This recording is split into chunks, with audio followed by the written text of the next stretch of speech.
Yes, rero kanongere nguhereze ikaze nanone kuri YouTube channel. Uyu mwanya rero tukaba tugiye kurebera hamwe byinshi kuri uyu mwana w'umuhungu bucura bwa nyakubahwa Perezida Paul Kagame. Umwana muto cyane rwose urangije amashuri yisumbuye muri Leta Zunze Ubumwe za Amerika.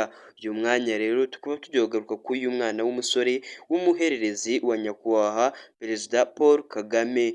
Mbere na mbere yuko dutangira ikiganiro reka mbanze ngusabe gukanda subscribe kuri iyi YouTube channel ya Mansamusa TV kugira ngo tujye tubana mu biganiro byinshi bya buri munsi kandi bigiye bitandukanye. Kuko nakubwiye uyu mwana ni bucura bwa nyakubahwa Paul Kagame, akaba arangije amashuri yisumbuye muri Leta Zunze Ubumwe za Amerika.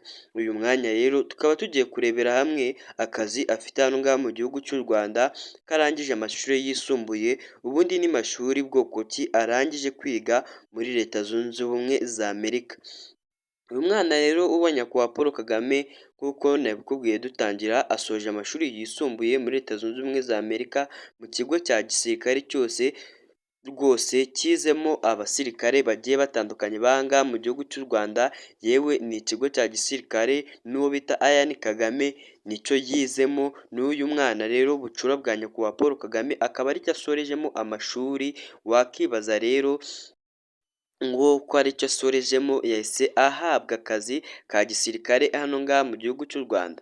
Yego koko nibyo, ntabwo wasoreza muri iki kigo cyigisha gitoza abasirikare muri Leta Zunze Ubumwe za Amerika ubure guhita uhabwa akazi mu gihugu cyawe uvukamo, kubera yuko iki kigo rwose umuntu wakizemo aba ari umuntu ukomeye kandi aba afite umwitozo uhambaye, yewe ni nacyo n'uwo bita Ian Kagame yizemo. Uyu mwanya rwose Ian Kagame akaba afite akazi gahambaye cyane, akaba ariwe muntu urindira se umutekano wa mbere hano ngaha mu gihugu cy'u Rwanda, ku buryo ahantu hose Paul Kagame agiye kujya uyu mwana w'umusore wiwe aba yabanje kuhagera hakiri kare, akabanza akareba uburyo byifashe, akahakontorora hose, akareba nimba umutekano waho wizewe, hanyuma akaza kuhaza. Ngira ngo abatuye mu byaro badakunze kwibona, mwagiye mubibona bazi uyu musore wa nyakubahwa Paul Kagame ubwo yari arimo yiyamamaza kuba yaturirwa kuba perezida w'iki gihugu cy'u Rwanda, nabwo akaba ariwe wakiyobora.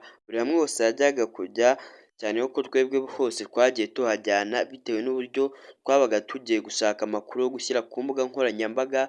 Uyu musore wa nyakubahwa Paul Kagame yabaga ahari rwose, Ian Kagame akareba nimba umutekano waho wizewe, uburyo ibintu bimeze, akaba ariwe ubanza kuhakondorora akantu ku kandi. Uyu mwanya rero umwana w'ubucura bwa nyakubahwa Paul Kagame akaba rwose yakiriwe mu gisirikare kandi ari umwe mu basirikare batangiye neza rwose, bafite n'ipeta bitewe n'ishuri amaze kwigamo.